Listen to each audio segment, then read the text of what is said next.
Of course, we've talked a lot about characters and where to place them in a scene to create a great composition. But there's one character we haven't spoken about at all, and that's the camera. The camera is the unseen character in every scene. Usually this represents the audience, but we can also use it as like an in-between tool or a character to direct the audience's attention. This particular shot from our short film, Booty Call, is where and we've looked at this a couple times before already, when the pirate starts going down the path and the camera follows him through the foliage. This is technically a dolly shot because the camera's moving with him. And we get some parallax. The foreground is moving faster than the background. It's kind of also called a multi-plane shot in animation, because in the old days, this was, especially with foreground elements being out of focus, they'd have to physically have multiple planes that were distant and below the camera. Now it's all digital. Notice too, in this particular shot, he's moving a little bit faster than the camera. Sometimes you want them moving at the same rate, but this one I want him going a little bit faster. I'm going to back up to the beginning of this shot, because we start with a still camera. And in previous examples, I've shown very similar effects. The camera's locked down, the character enters, and then the camera starts moving with him. But he is moving slightly faster than the camera here. So that's a motivated camera move. We didn't just start panning willy-nilly, just for no apparent reason. The camera is following the action that's happening. Simple enough, right? Again, here, it's very subtle, but look, there's a little camera drift there, just following, going slightly slower than the character is in this overhead shot. Is it necessary? He's so small in the frame, I probably didn't need that. However, I thought it added, obviously, literal depth, but it added a nice emotional depth to it. It made the jungle feel a little thicker, a little denser, and it just added a nice little flair to it. And now, if you're not working in software where you can do this, don't worry about it. You can indicate this with a little red arrow saying, move foreground faster than the background, or right down the bottom, multi-plane shot.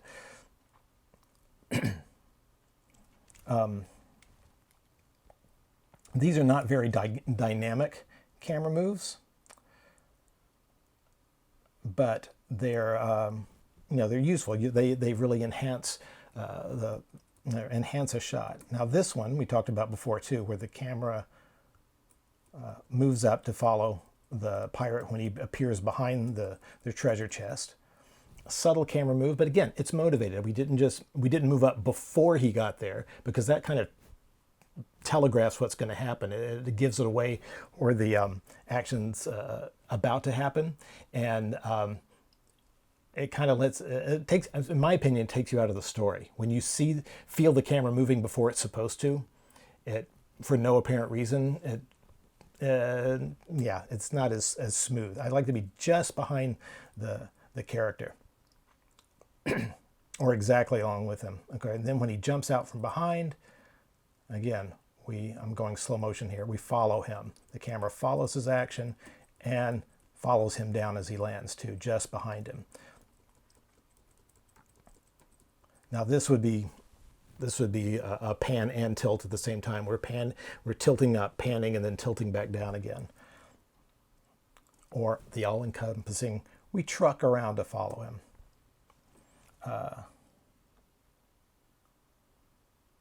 Where's the other? Oh, this shot. This is the pullout I was talking about.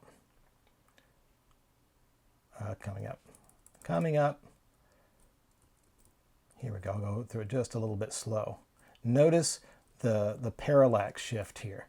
And when I did this did the camera move in Storyboard, I made sure that this background element and the foreground element were moving at different rates. So you can see how watch the key, how it passes past the bush and then comes into the foreground. That's different than if it had just been a zoom out. If I had zoomed out, the monkey and the pirate would have stayed the same relative size to each other. But this one, the pirate's moving back at a different rate. It feels more natural, and I think it has a more emotional impact. Doing a zoom in has its own feel. It feels almost like, I don't know, a little bit like surveillance footage, but I like that when it's called for. Again, watch TV with the sound turned off, and when you see camera moves like that, try to figure out, is that a push in or a zoom in, and figure out the difference between the two. What's our next camera move? Oh, this one is a little more, I want to get into this. This is a dynamic camera move, and I'll show you how we did this too, because this is fun. Coming up, not with the reaching for the key. Okay, she jumps off. This scene right here, where they're running toward the camera, but faster than the camera's moving. So the camera's pulling back. The physical camera would be moving if this were a live action shot, going backwards as fast as it can, and the characters are running toward the camera, but slightly faster than the camera's moving. Like that, see? And it makes for a real dynamic shot, because everything's moving together. Now, and if you notice, the background is getting slightly smaller and sinking down below the horizon. I've got some texture on the surface of the ground plane going by. And of course, the characters are getting bigger as the camera moves back. And I love pulling this one off. I use this shot probably more than I should, because I don't want it to get trite or overused, but I really like it. It's just a real nice dynamic addition to a shot, especially at the beginning of a chase. It makes a chase seem much more exciting, rather than just going side to side to side. And of course, here the camera's up. I'm going the wrong way. The camera stops. You can see and the monkey goes by from the other direction. And I might put a little more time, just a few more frames between the exit of the pirate and the entrance of the monkey. I'm not sure this is a story point. I think it might not be apparent that's the same monkey, or if it's that the monkey's gotten, eluded him. So that's just a timing thing. I also did a very similar shot at the beginning, and I'm planning one at the end too. The second shot. Here is just a simple a lockdown shot. The camera's not moving at all. But then I cut from that shot to this real dynamic shot, where the pirate's getting bigger in frame, overtaking the camera. See, we're pulling farther and farther away from the boat. You can see the big ship. The ship is getting smaller, so the camera's pulling back. The pirate's getting larger, and of course, to accentuate it, I've got some texture on the surface of the water too.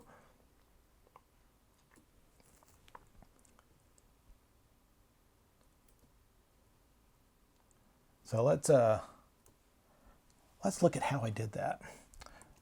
Do this, and I'm going to show you how to do it in Photoshop as well. Come on.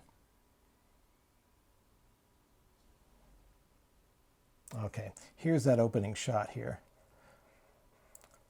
It got a little complex because the character, I have him moving, and it's not just one continual scene. You can see the panels down here. There are, looks like 10 panels with him rowing.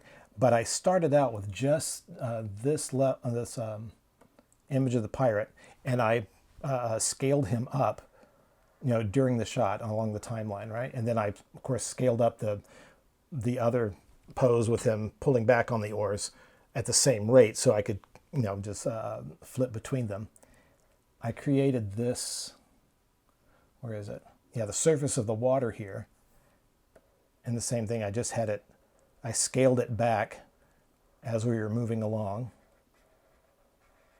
And the ship here, the schooner or the galleon, just subtly had it shrink into the distance. And again, I had the clouds start to go down a little bit. And that just helped feel like we were getting farther away. I know something as far away as clouds probably wouldn't be affected by a camera move like this, but it just gave a little more oomph to it, a little more affected the motion of it.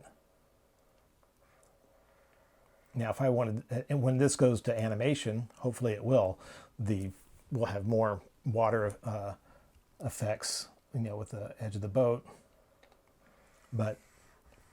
And this is more detail than I usually put into a shot, with all the gradation in the background and all the texture, but I wanted to make sure it communicated well.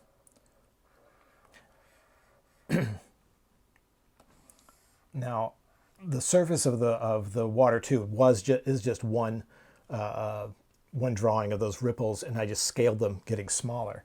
In this other, where is it? This other scene, yeah, where they're running along, the texture on the ground here. Of course, I curved ground to make it feel like it's a wide angle lens and getting a little more accentuated action. I used 3 different drawings here that I just rotated between of the texture moving back. The ground plane is just one gray curve, and it doesn't change throughout the whole shot, but these the texture is just 3 different drawings, or a drawing that I've just rotated out as we move along. So it's the same drawings as we keep going, and you don't really notice it, but it's spaced enough to where it feels like, that texture is rolling back. It's almost like they're rolling on this giant ball. And just 2 different poses on the monkey. There's another way to use the camera, not just to follow the action, but also to reveal things. Because the camera doesn't just show us what's going on screen. Sometimes, very importantly, it keeps us from seeing things. It hides things from us. Like before, when I talked about off-screen action, the camera pans away and then we hear something. It's like, that's a great tool, a usage of the camera. I'm going to use the camera in a couple of examples here to show you how the camera not only just reveals action or follows whatever a character is doing, but also plays a part in revealing a joke or a part of the story. To use the camera in essence like another character, not a literal character where someone turns to the camera and says, "Hey, are you feeling okay?" and the camera nods. No, nothing that literal, but you'll see in just a second.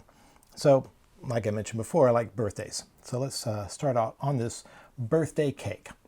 Okay, and someone's lighting the candles.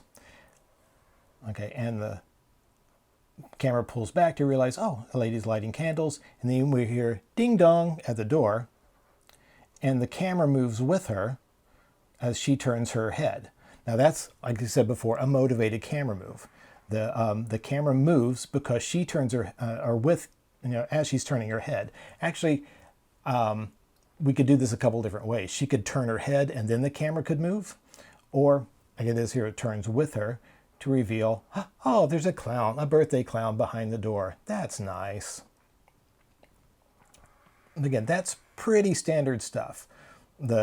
We start the scene with a close-up, directing the audience's attention to the birthday candles, so we get exactly what's going on. We understand, right? It's a symbol, it's an icon.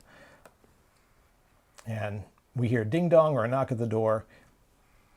Okay, but let's try it a different way. Again, same setup. We've got the birthday cake. We pull out, same thing, and then the camera moves before she turns her head. Now that's technically an unmotivated camera move. Now, if it usually what this means is if it's done right, you want the audience to see something before the characters on screen do. And it kind of gives that away. So it better be a surprise.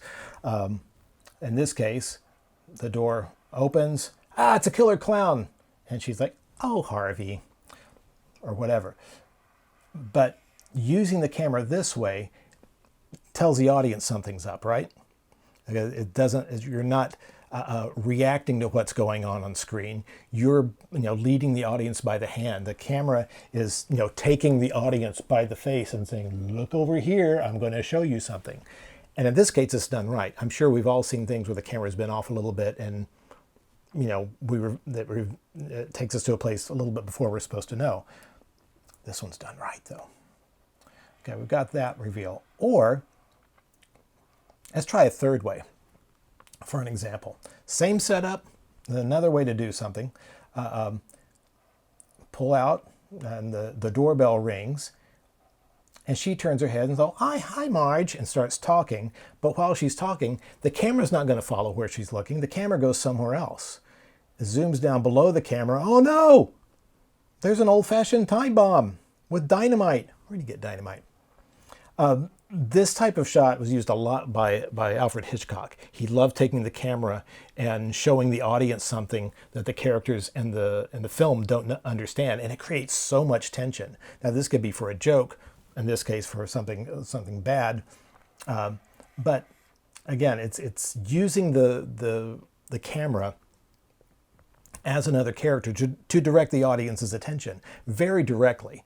It's not subtle in any means. But it's kind of the opposite of what we called before a motivated camera move, where before the camera follows action that's on screen. And a character is like we had the character the camera on a background, and then a character enters, and then the camera starts following them. Or in this case, the camera is just moving by itself. The camera becomes a narrator, to show us something. It could be anything. Let's try another example. No birthday this time. This is totally unrelated, but this is mixing motivated camera moves and letting the camera do its own thing to be part of the gag. In this case, we're going to have a guy jogging. We set that up and then we pull out wide. I didn't match my shots there very well. His arm's in a different position. But hang with me. So he's jogging along, and all of a sudden, somebody crosses his path, goes the other way, grabs his attention. But the camera stops. Now, at this point, the camera could follow him and continue go as the woman goes off screen, or the camera could have followed her and see where she's going. I've seen films do the same thing, but in this case, let's back it up again. I don't want to give away I should just let it play out. Anyway, follows him and the camera stops. He goes off screen. Blam! We do a camera shake, which I should put in here, and then the camera catches up to him and he's run into a tree. The camera being part of the gag, off-screen action in this case. Very effective use of a camera. It starts off being very conventional, nothing creepy or scary like the camera drifting off to show us something dangerous under the table. But still, using the camera to direct the audience or misdirect the audience's attention to play up a gag. And then again, this one is off-screen action, and we get to see the aftermath of what's happened. So the camera is not only a tool to follow action, it's also a tool to direct an audience's or misdirect an audience's attention. Now, I talked about before and I showed an example of a push-in, and I'm going to try to show the difference a little more apparently between a push-in and a zoom-in. Let's work here in. I'm working in Storyboard Pro. Let's draw a background. Something fairly innocuous and easy to draw. Let's draw a nice park scene. That's a big brush.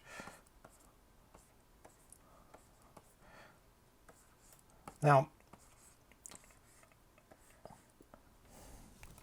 the background doesn't have quite doesn't move nearly as much as the foreground. It's just parallax. It's just the way perspective works. How if you're driving down the highway This is a park bench. And things that are, those telephone poles that are in the distance move a lot slower as you're getting closer to them. But once they get real close, they go by real fast. So that's the same effect as a push-in. Things farther away tend to move slower, and things that are closer will move faster. So we've got a background here, a little park scene with a fence. I'm not going to draw the pigeons around, but imagine there are pigeons on the ground. Put some texture in the trees. Again, I feel like Bob Ross. Here's some happy little trees over here. And one tree definitely always has to have a knot hole in it. Have you ever noticed that in cartoons?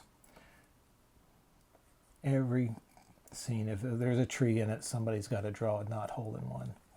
I don't understand it. It seems to be just part of it. This fence seems rather broken down. Maybe this is an old park. Maybe there should be tombstones in it. Okay, we've got a background here. A brief moment I thought about racking it out of focus, but I'm not. Now we're going to do a character in the foreground. We'll do a couple characters. We're going to start in on, let's do two at first.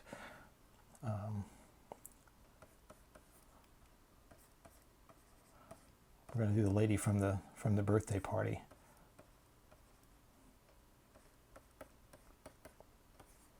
If I can remember what her hairstyle looked like. She's an old-fashioned dress on.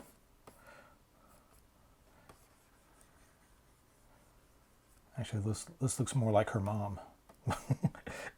It's an older style dress. Okay.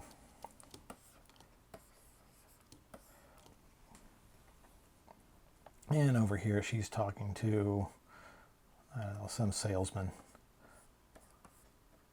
He's wearing a fedora, just because I like drawing fedoras. And I think also I was thinking of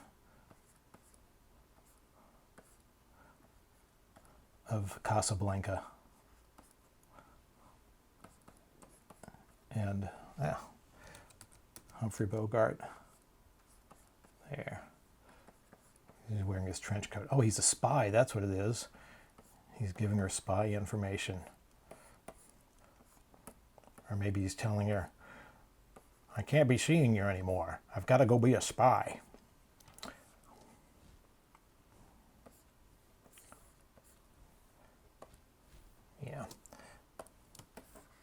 Yeah, Storyboard has this great little function where it has a frame you can turn on and off, so you can see exactly what your camera is going to see, or you can get rid of that and draw off frame easily.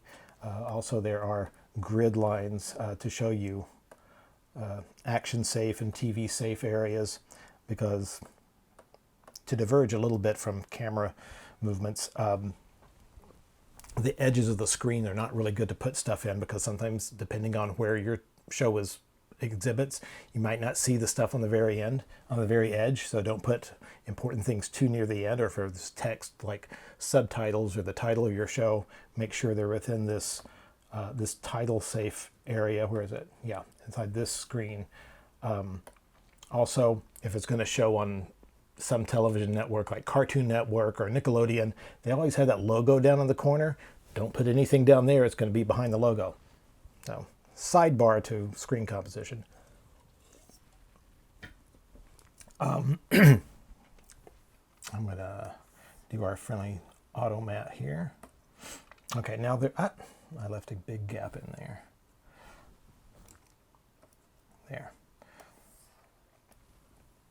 Okay, we've got this lady talking to her friend that looks a lot like Humphrey Bogart. Maybe he thinks he is. Okay, if you've got an emotional scene like this, actually I should start just a little bit farther away. Let's get them a little. Yeah, let's do that. And I'm going to redraw them here. Got a belt there. Oh she's wearing her purse too. It's going to make it a little bit silly with her holding, not quite in the same movie he's in. There.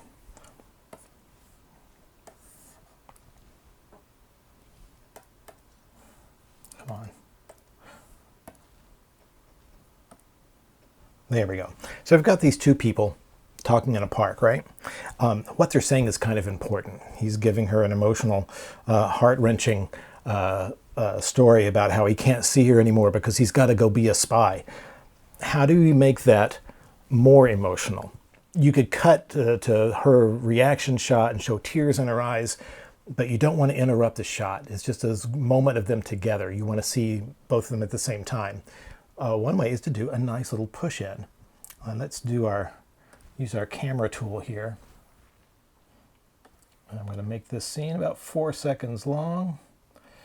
And I also get to show you how to use the camera tool. You choose your first keyframe here and your last keyframe, and we're just going to simply do a slow push in like that, or a zoom. In this case, it's a zoom. Right there. And as they talk, we get slightly closer and closer and closer. And it's different. Like if they just talk like this, he could be saying anything. He could be passing along government secrets, like, the albatross flies at midnight. Be there. But if we start doing this zoom in, it has more of an emotional impact. It just feels like it's getting deeper. As we're getting closer, you're literally drawing the audience in. But this is a push-in. This still feels a little surveillance-y if somebody's across the street and just kind of using their zoom lens to push in. How do we make it feel like it has more depth? Not just closer, but more depth. The background has to come in at a different rate. Or the foreground has to come in faster. Let's do them, because the background, I like that speed. We're going to make the foreground characters. I'm going to make this smaller so I can control it better. Using this deform or motion tool or transform tool. The first frame is here, and they're that big. And then I need to put my keyframe, sorry. So that's my keyframe there. Actually, I might make them even a little bit smaller. There. They're going to start that big for that keyframe, and then at the final keyframe there, set that keyframe, and they're going to be, what was that?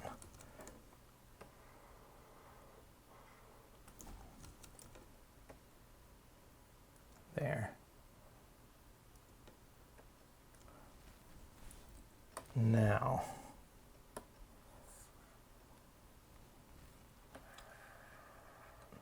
look at the emotional difference here. I'm sorry, I went back up to the guy hitting the tree. See that? It just feels more intimate because it feels like what it would look like if we were standing there. They would be getting bigger at a different rate than the background. And effects like this, you can really only pull off in software. It's hard to do this when you're working with pen and pencil or pencil and paper.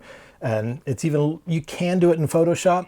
The best thing if you're working in Photoshop is to leave your panel in layers and let your editor do it in whatever software they have, unless because they've got After Effects or something like that, then they can create these multi-plane effects. If you're working with pencil and paper or something like this, is just to make a note of it and make sure the layout department knows. Usually your layout department really understands camera movements, probably even better than we do. So they would suggest this even if you haven't put it in. But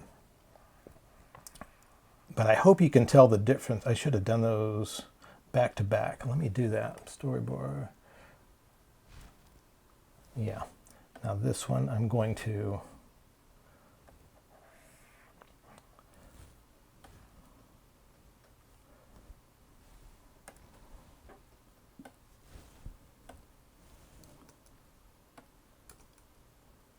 Okay. Here, you can compare them. This is the version with just the zoom in. Okay, this is the version with just, sorry, let me get this right. That's the version with just the zoom in. We're getting closer and everything's getting bigger at the same time, right? And then this is the version that's a push in. The characters are getting bigger at a different rate. And it makes it so much more emotionally impactful.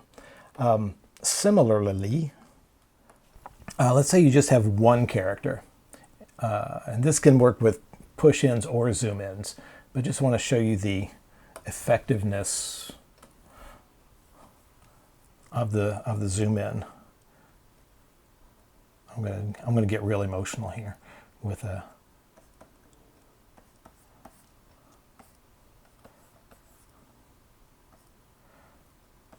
my example.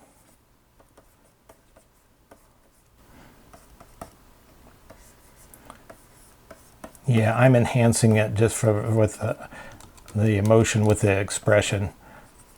I should do it with just a plain no expression so you can see the difference. There's there. No, I need her more straight on. There. She was a little bit too much of an angle there. I want her looking almost right at us.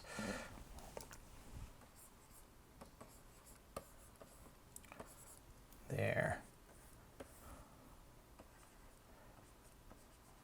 Now, even if she weren't looking so teary-eyed,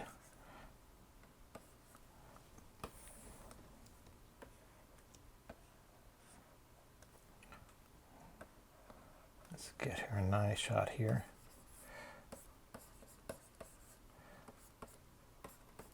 And now let's, again, do another push in.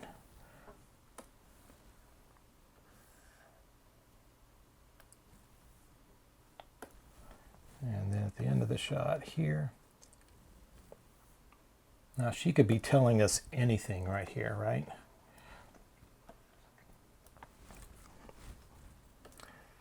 Okay, but the moment we start moving in while she's talking, it becomes a lot more impactful.